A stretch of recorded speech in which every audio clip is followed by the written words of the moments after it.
한국이 지금 최대 위기라고 합니다. 내 나라를, 내 조국을 대해서 울지 않으면 하나님 나라에 대해서 절대 울지 않게 돼요. 내 조국에 대해서 깊은 애정과 눈물이 없으면 다른 나라에 가서 수치스러운 일을 함부로 하게 돼요. 각 나라마다 한국말로 여기 들어오지 마시오, 낙서하지 마시오, 돈 내고 물건 사십시오, 줄래. 저 무슨 피지 서민가에서는 한국 관광객만 오면 줄래 따라다니면서 그 돈을 그 직시에서 받아간다고 합니다. 가져가지고 안 가지고 온다고 합니다. 돈을 안 내고 간다고 합니다. 호텔의 비품들은 수도 없이 집어가고. 그건 왜 내 나라를 사랑하지 않는 사람들이 어떻게 다른 나라를 사랑할 수가 있습니까? 어떻게 심지어 하나님의 나라를 사랑할 수가 있단 말입니까? 내 나라를 아끼고 아파하고 눈물 흘리는 자만이 다른 나라에 가서 저들의 아픔을 이해하고 저들의 조국심을 이해하고 그리고 하나님 나라를 사모하며 그 나라를 아끼며 걸어갈 수가 있는 것입니다.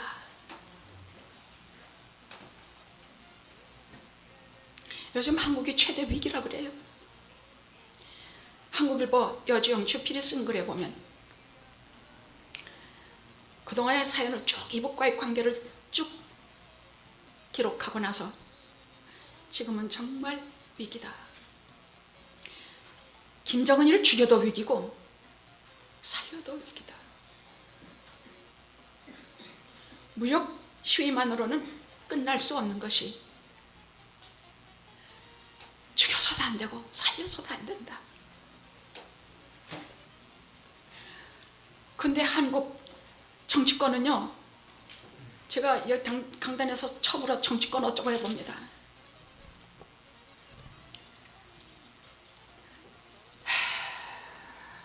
뭐 말해서 뭐합니까? 나라마다 한국인 금지, 한국인 낙서 금지, 한국인 호텔 로서에서 떠들지 말 것. 한국말로 이렇게 써있는 판에 뭐 김정은이가 핵을 터뜨리던 뭐든 상관하겠습니까? 대통령 혼자 이리 뛰고 저리 뛰고 개성공단 크로즈 시키고 한국을 보면 맨날 정부 비판하다가 이번엔 처음으로 마가렛 대처같이 대처했다.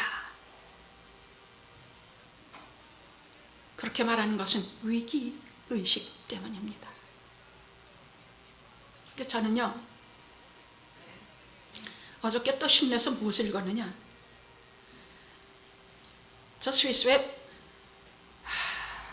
어디 디아스포럼이라는 1년에 한 번씩 열리는 큰 컨퍼런스가 하나 있어요. 거긴 세계 모든 일급들이 다 모여. 정치, 경제, 문화, 인류들은 다 모여요. 거기는 호텔 한 번 잡으려도 $10,000을 들여야 되고 잡지도 못해요. 거기는 세계 모든 뉴스가 거기에 다. 지난 1월 말인가 2월째 제가 신문에서 봤더니 우리 인간의 산업이 1차 산업, 2차 산업, 3차 산업, 농업, 기계산업, 그 다음엔 정보산업, 뭐 컴퓨터 이런 거, 이제 4차 산업 뭐냐, 로봇 산업이라 그래요. 근데 어제 신문을 보니까 바둑기사 천재 구단 누구? 그거를 로봇하고 대작시켰더니 처음에는 조금 지더니 그 다음엔 내리 이기더래요. 로봇이 다 이기더래요. 바둑은 뭐 몇 가지의 수가 있는 거래나? 한 180만 가지나 뭐 잘 모르겠습니다만 그런 수가 있는 것이 바둑이래요. 그건 기계가 할 수 있는 일이 아닌데도 불구하고 로봇이 기계가 인간의 두뇌를 이겼다는 얘기입니다. 아주 섬뜩한 얘기예요. 또 너무나 지구가 너무 오염이 돼서 결국은 또 요즘 신문 보면 그런 것만 눈에 들어. 우리는 다른 지구로 우리가 이사갈 준비를 해야 된다. 여기는 살 수가 없다. 그런데 여러분, 이런 말 하나도 믿지 마십시오. 우리가 믿을 것은 하나님의 말씀이요, 우리가 믿을 것은 지금도 살아계시고 전에도 살아계시고 지금도 영원히 살아계실 하나님의 말씀 외에는 믿으시면 안 됩니다. 사람의 말은 어떤 것도 믿지 마십시오. 지구로 피난을 가? 한국이 불바다가 돼? 우리 믿는 자들은 뭐하고 있는데? 우리 믿는 자들은 이 위기 앞에서 뭐 하고 있는데? 신문을 들고 기도 자리로 들어가서 하나님이여,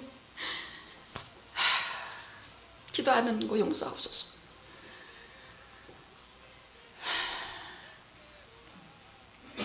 지금 내 발 앞에 닥친 문제도 너무나 큰데 뭐 언제 그런 거 기도하고 있느냐? 그래도 이 땅에서 그것을 위해서 기도할 사람은 기독교인들 밖에는 없습니다. 우리 밖에는 없습니다. 그러나 여기를 봐도 소망이 없고 저기를 봐도 소망 없고, 그저 새끼들은 각 집마다 새끼들은 속들새기고 남편들은 돈 버느라 얼굴이 하얘져서 댕기고 여자들은 이렇게 저렇게 고통당하고,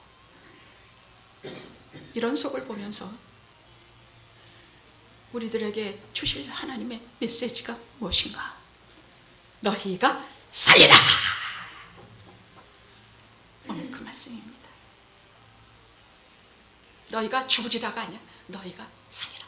너희가 망하리라가 아니야. 너희가 살리라. 너희가 지구를 떠나 다른 데로 도망가야 될 리가 아니야. 너희들이 살리라. 그 말씀을 오늘 말씀을 통해서 전하도록 하겠습니다. 자, 오늘 본문에 이건 여러분이 예수 믿으신 분들은 다 아시는 구절이에요. 뭐 마른 뼈 에스겔 골짜기.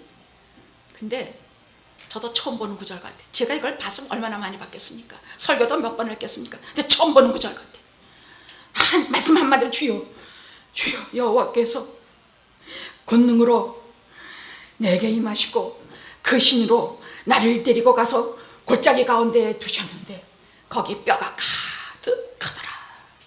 아니 이게 무슨 말씀이야? 아니 이게 무슨 말씀이야? 아니 내가 이거 가지고 설교도 했는데 이게 무슨 말? 나를 그 뼈 사방으로 지나게 하시기로.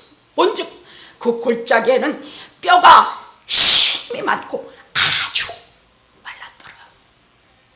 아니 대체 이게 무슨 말씀이야? 오늘 본문의 배경이 무슨 말씀이냐면요,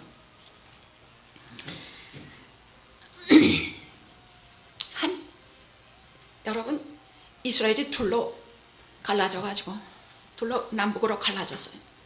그래서 남유다, 북이스라엘, 북이 먼저 망해버렸어요. 그 다음에 다윗의 왕조 남유다가 BC 587년 바벨론에게 다 망해버리기까지 한 200년간 하나님께서 선지자들, 대선지자, 소선지자, 구약의 거의 선지서에 나니 이 많은 선지자를 여기 보내고 저기 보내시면서 회개하라, 돌아오라, 정말 까부지들 말고 돌아와라. 나는 여호와다. 여호와 무슨 뜻이에요? 스스로 있는 자. 누가 지음받는 것도 아니고 스스로 존재하는 자가 하나님이다. 그럼 돌아와라면 돌아와. 근데 제일 타락한 데가 어느냐? 예루살렘 성전이 제일 타락했어. 예루살렘 성전이 타락했다는 그 교회에 속한 제사장들과 그에 속한 목사들이 타락했다는 얘기예요. 제가 항상 이런 설교를 하면 제가 지는 뭐가 깨끗해서, 제가 깨끗해서 하는 말이 아니라 하나님의 말씀인 것이기 때문에요. 에스겔 36장에 보면요, 36장인가? 그 이스라엘의 제사장들에 대해서 하나님께서 심하게 책망하신 얘기가 나와요. 제사장들은 오늘날 왜 그렇게 목사가 되고 싶은 사람이 많은지, 왜 그렇게 목사가 되고 나서 돈을 많이 벌고 싶은지, 왜 그렇게 목사가 돼서 하나님의 존재라는 것은 허금날 잊고 사는지 정말 하나님께서 모르시겠다. 이것들아, 내가 너희들을 제사장으로 세울 때는 내 백성들을 죄에서 돌이키게 하고 하나님 앞으로 돌아오게 하고자 함이 아니냐.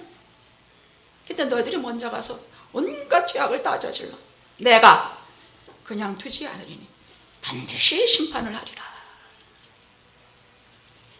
200년 동안 이사야 선지자, 에레미야 선지자, 에스겔 선지자, 하박국 자선지 소선지 다 보내면서 그렇게 회개를 촉구해도 불구하고 누구도 말을 듣지 않았어. 오늘 눈 깨면 어디 가서 누구 좀 등쳐서 해먹을까, 오늘 눈 깨면 어디 가서 뭐 할까 생각한 건 전부 불의한 일이야.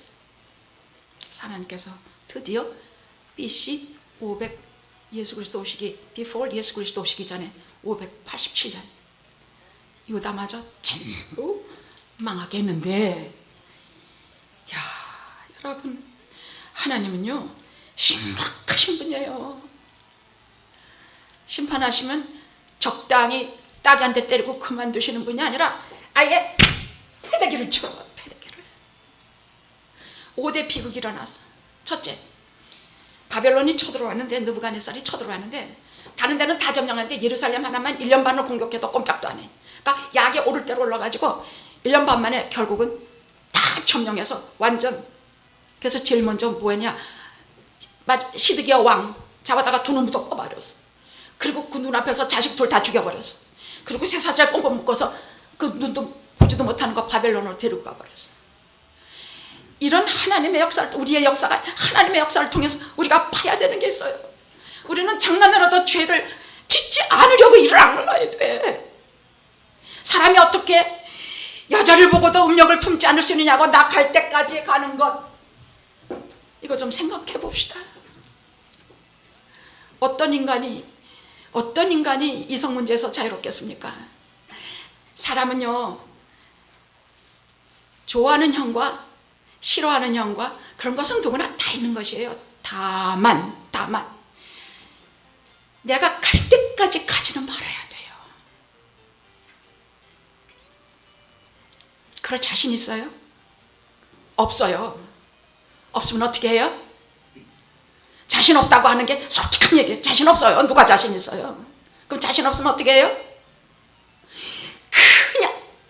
그냥 첫째 그 자리를 피해. 우선 그 자리를 피하라고 그래서 성경은 마주쳐가지고 내가 너 이긴다 하고 살살 끌려 들어가지 말고 그 자리부터 피하라고 그랬어. 그 자리 피하라고 그랬어. 그 다음에 정말 고람되어 하나님의 존전에 서는 것처럼 하나님의 늘 의식하고 살아라. 그것이 믿는 자들아. 이렇게 말씀하고 계시는 것이. 눈을 다 빼서 데려가고 포로로 잡혀 끌려가고, 두 번째 비극은 그 다음에는 성전이 다 불타버린 것이에요. 다 불타버렸어. 그 성전이 하나님 이미 떠나버리셨어. 그 더러운데 왜 계시냐고. 뭐 때문에. 우리는 여기 와서 늘 그냥 우리가 별난 짓 다 하고 뭐 하나님 앞에 대한 아무 감정도 없고 그냥 되는 대로 하고 여기 철버덕 주저앉으면은 하나님께서 여기 오셔서 우리 다 은혜 천만에 주실 자에게 주시고 같이 구할 자에게 구하시고 하나님을 찾는 자에게 응답하시는 인격적인 하나님이신 걸 아셔야 돼요. 하나님 다 떠나버리신 자리야. 그래서 성전을 말짱 불태우는데 거기에 금촛대, 놋 번제단, 은 물두명, 은대, 하나님 앞에 정렬히 죄사함을 받기 위해서 드리던 모든 기구들을 다 약탈해서 가져가 버리고, 심지어는 하나님의 거룩하신 지성소에 들어가서 창끝으로 휘휘 막 하면서 하나님이 어디 계시냐, 걸려라, 하나님이 여기 계시냐. 하나님이 거기 계시면요, 저들이 여기 이스라엘 경내도 못 들어와. 여기 지성소는커녕 거기도 못 들어와. 성경이 그렇게, 역사서가 그렇게 기록하고 있어요. 바벨론 군사들이 들어와서 창끝으로 휘휘거리면서 조롱하면서, 근데 조금은 무서워가지고 미신 섬기듯이 휘휘 창 때려주면서 하나님 여기 계시냐 안 계시냐, 그렇게 조롱을 받았다고 돼 있어요.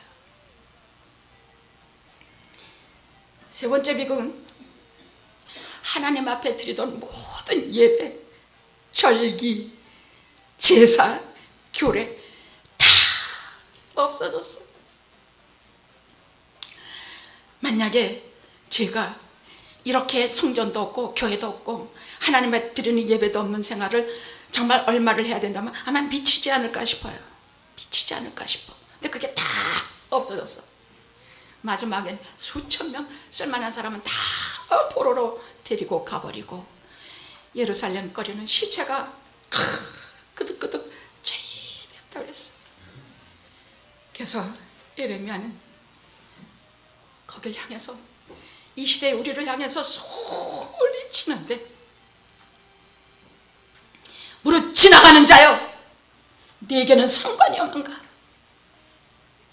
무릇 후대오는 자들이여 네게는 상관이 없는가? 너희들이 함부로 살고 너희들이 하나님을 경외하지 않으면, 너희들이 그리하면 너희들도 이와 같이 될진데, 지나가는 자여 너희는 상관이 없는가? 상관이 있지요. 그래서 오늘 말씀을 더 전하려고 합니다. 이 오늘 본문 말씀 무슨 말이냐? 이 사람들이 바벨론의 포로로 끌려가는데, 높은 귀족 다니엘 같은 사람들은 저 왕궁에 들어가서 제대로 교육받고 제대로 대우를 받고 살았습니다만, 에스겔 같은 선지자는 그발강가라고 그래가지고 거기에 느부갓네살이 바벨론 제국의 왕이 거기에다 큰 운하를 만들고 있었어요. 그래서 그 운하에 저들이 투입이 돼가지고 거기서 무지막지한 노동을 하면서 많은 고통 속에 살고 있을 때, 에스겔은 제사장의 그 반열에 태어나가지고 거기에 무슨 성전이 있습니까? 뭐가 있습니까? 제사장이 할 일이, 제사장 하는 일 외에는 할 수가 없는 사람인데, 거기 그러고 있어가지고 그 사람들과 같이 노동을 하면서 하나님의 말씀을 전할 방법이 없었던 것이에요. 그때 모든 이스라엘의 심판이 끝나고 하나님께서 이 에스겔에서 마지막에 에스겔에게 오십니다. 그리고 하늘의 문이 쫙 열리고 에스겔에게 기막히는 환상으로 그에게 하나님의 계시를 보여주신 것인데, 그 클라이막스가 오늘 본문입니다. 그게 뭐냐? 그게 무슨 환상과 계시냐? 오늘 본문 말씀이 우선 그 환상과 계시를 말씀하고, 우리에게 성경이 딱 손가락질하면서 우리에게 묻고 있는 게 있어요. 이걸 먼저 이 성경이 말하는 묻는 물음을 우리가 알지 못하면 그 다음 주님 하나님께서 보여주시는 환상으로 들어갈 수가 없습니다. 오늘 성경이 우리를 향해서 너는 어디에 있느냐?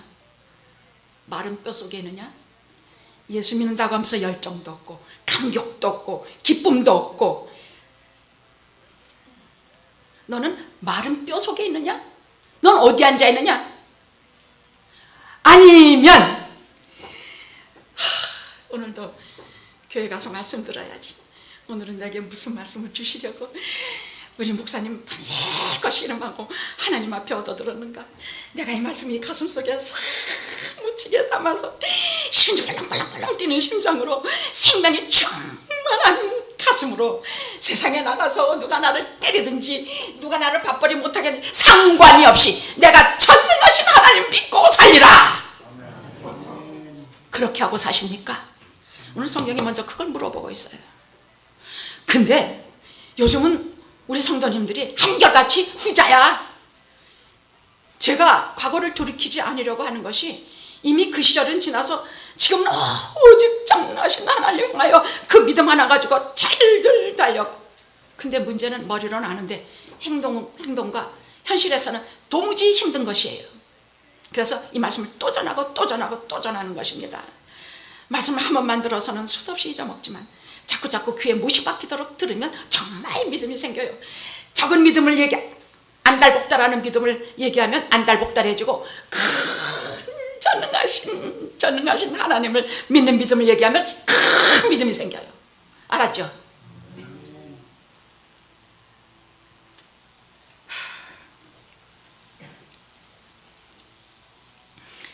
첫째는 하나님께서 보여주신 것이 뭐냐? 죽음의 골짜기예요. 죽음의 골짜기야. 37장 1절에서 3절에 있는 말씀이 그 말씀이에요. 뼈가 그것도 너무 오래돼가지고 말라 빠져가지고 많은 무시한 골짜기야. 나는 지나가다가 해골 그림 하나만 해서 싫어서 간두갔구만. 무지한 골짜기로 데려갔어. 그런데 거기를 에스겔을 데려가서 거기에 탁 세우시고 물으시는 게 있어. 이들이 능히 살겠느냐? 이들이 능히 살겠냐? 여러분, 저 로즈힐에 저희 어머님, 저희 가족들, 형제들이 묻혀 있습니다. 근데 그게 뭐 잔디하고 꽃을 막 해놔가지고 뭐 아름다운 것 같죠? 일시에 거기 다 뚜껑을 열어보세요. 그 넓은 로즈힐이 해골들로 꽉 차서, 그죠? 어떤 것은 오래됐고, 어떤 것은 현재됐고, 어떤 것은 살이 썩어가고, 그야말로 해골 단지야. 에스겔 골짜기야. 이게 지금 그냥 에스겔 골짜기도 아니야. 그래서 하나님께서 말씀하시기를 선지자들 통해서, 오늘도 주의 종들을 통해서, 오늘도 강연철이 통해서 분명히 전하게 하라는 거. 너희들 영화 그거 풀의꽃과 같아. 그거 다 아침에 이슬 사라지면 다 없어져. 그러나 하나님의 말씀은 영원하니 하나님의 말씀을 쫓아 살라. 영원한 것을 추구하며 살라. 그러면 저를 그 앞에 세우시고, 인자야, 이 사람아, 이 뼈들이 능히 살겠느냐? 그렇게 물으시면 여러분 뭐라고 대답하실래요? 그 이 뼈들이 살 것 같아요? 거기 이렇게 보면 거기 내 사랑하는 어머니도 계시고, 누구도 계시고, 누구 다 계시고, 뭐 모든 민족, 족속, 나라 다 거기에 모든 것 다 있어요. 그러면 제가 우리 엄마만 살기를 바랍니다. 우리 어머니는 살 줄 압니다. 우리 언니는 살 줄 믿겠습니다. 우리 교회 아무개는 일어날 줄 믿습니다. 하나님의 뜻이 이거겠습니까? 우리에게 분명히 이 뼈들이 능히 살겠느냐 물으실 때는 나를 포함하여, 우리 모두를 포함하여, 온 세상의 하나님의 자들을 포함하여 물으시는 것이에요. 그래서 세계를 품는 영학교회는 오늘부터 시야를 넓혀서 이 땅의 모든 족속과 사람들을 향해서 예수 그리스도인으로 바라보시고 우리를 향하신 하나님의 비전을 좀 볼 줄 알아야 된다고 생각합니다.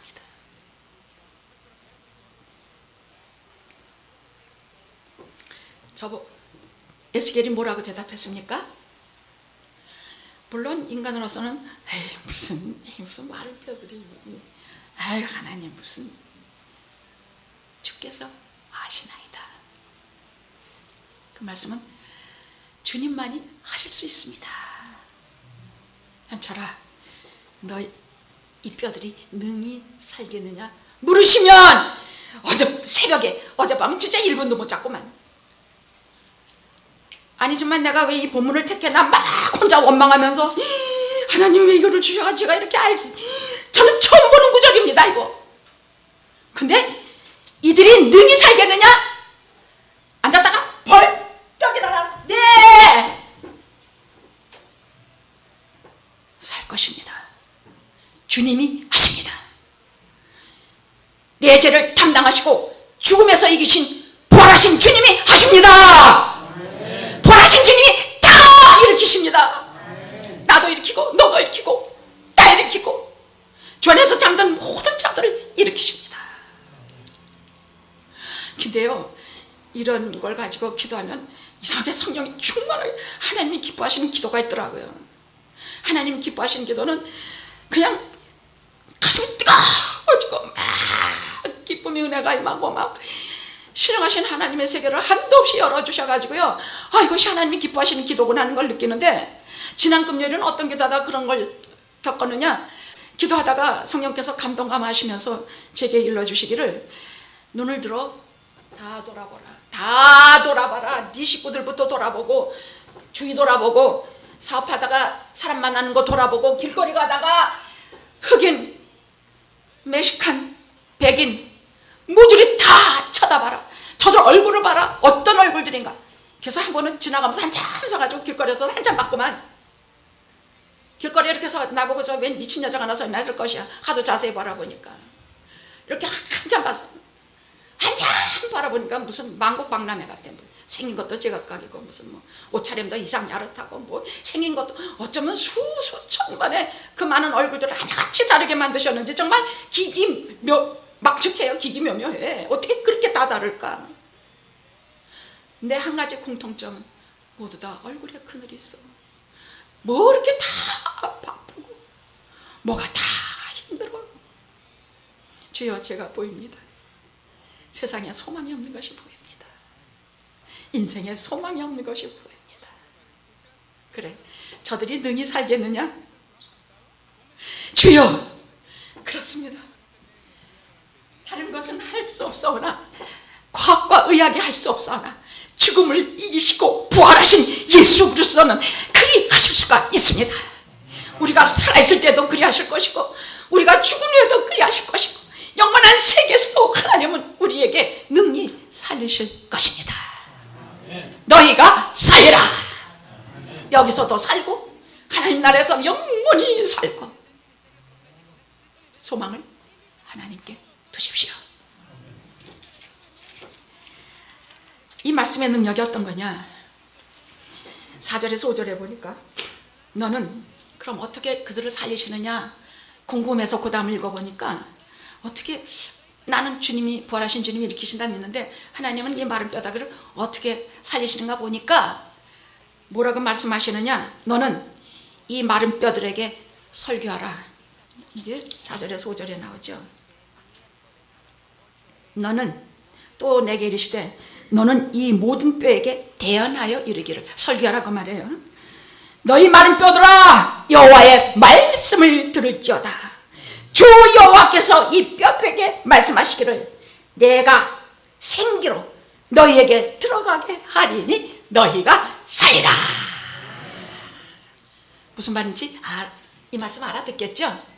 하나님의 생명을 막 설교할 때 하나님의 생명을 부어주시겠다는 얘기야. 그럼 다 살아. 잠든 영혼도 살고 죽었던 희미해져서 아무렇게나 살던 영혼도 돌아오고 회개하고. 여러분 두 사람이 똑같은 시간에 똑같은 말씀을 들어도 두 개의 길이 전혀 다르게 나와요. 우리 교리 중에 중요한 교리가 하나 있는데 효과적인 부르심이라는 교리가 하나 있어요. 이것은 뭐냐? 똑같은 사람이 둘이 들었는데 어떤 사람은 너무 충격이야. 내가 이렇게 살면 안 되는데 그게 늘 마음에 있는데 말씀이 충격처럼 확 닿으면서 결단하고 하나님의 말씀 향해서 하나님 향해서 달려가는 사람이 나와. 이것을 하나님이 선택한 자, 하나님이 기뻐하는 자.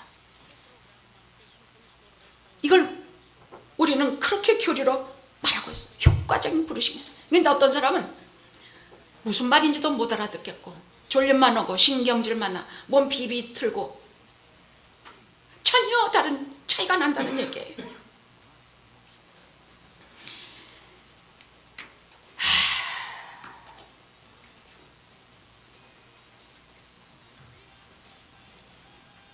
하나님께서 사방으로 생기를 몰아서 그 마른 뼈들에게 가득 채워지니까 그 마른 뼈들이 굉장한 군대가 돼서 여기저기 뼈와 살과 뭐 이런 게 다 맞춰지는 소리가 삐걱삐걱 막 그 죽음의 골짜기에 생명의 소리가 막 꽉 차더니 가득 산 생명들이 돼서 거기에 가득 죽음의 골짜기가 생명으로 꽉 차는 환상을 저들에게 보여주시는데 그럼 이 뼈들이 누구입니까? 하니까 11절에 그건 이스라엘이라 그렇게 말씀하셨습니다.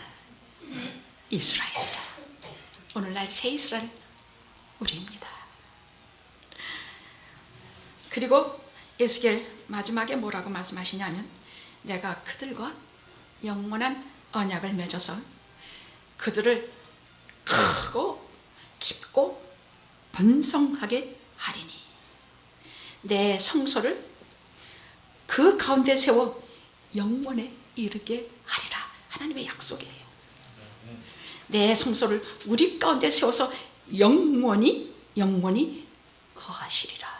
그리하여 우리는 하나님의 백성이 되고 너희들은 나의 백성이 되리니 나는 전능한 여호와로라.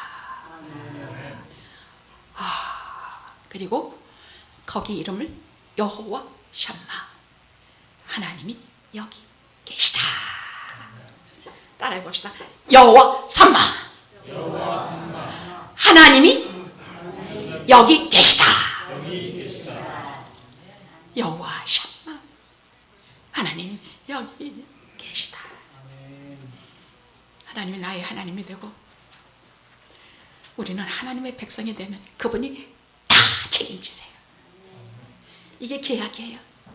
부부계약도 결혼하면 남자는 아내를 책임지고 아내는 그리스도가 주님을 사랑한 것 같이 그 남편을 사랑하고 그리스도가 그 교회를 위해서 몸을 내준 것처럼 그 아내를 그렇게 사랑한다는 결혼도 계약인 것처럼 하나님과 우리 사이의 계약, 여호와 삼마, 하나님이 여기 계시다.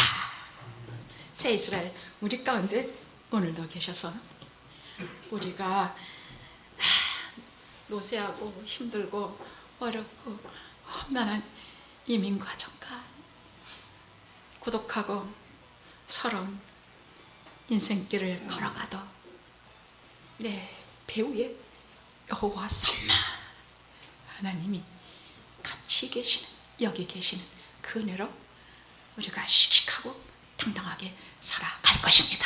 아멘. 시편 126편에 이런 것이 나옵니다. 여호와께서 시온의 포로를 돌리실 때에 우리가 꿈꾸는 것 같았다. 그게 다 풀려서 70년 만에 돌아올 때 쓴 시들이에요. 우리 입에는 웃음이 가득하고 우리의 혀에는 찬양이 찼다. 여호와여, 우리의 포로를 남방의 시냇물같이 우리에게 돌리소서. 눈물을 흘며 씨를 뿌릴 자는 기쁨으로 단을 거두리로다. 울며 씨를 뿌리러 나가는 자는 정녕 기쁨으로 그 단을 가지고 돌아오리라. 저는 이 시편 때문에 얼마나만 이거 씨를 뿌릴 때 나지 아니할까, 이거 암만 얘기해도 나지 아니할까. 울며 뿌렸더니 오늘날 울며 씨를 뿌는 자는 기쁨으로 탄을 걷어가지고 돌아오게 하십니다. 아멘. 여러분 이 말씀 믿으시고 영혼을 향하여 가면서 모든 걱정과 근심은 싸우되 판가지라고 하지만 열심히 가가지고 싸우고 하려고 하되 전능하신 하나님 여호와 삼바 하나님께서 나와 함께 계심을 꼭 믿으시고 큰 믿음 소유하시고 당당히 걸어가시기 바랍니다.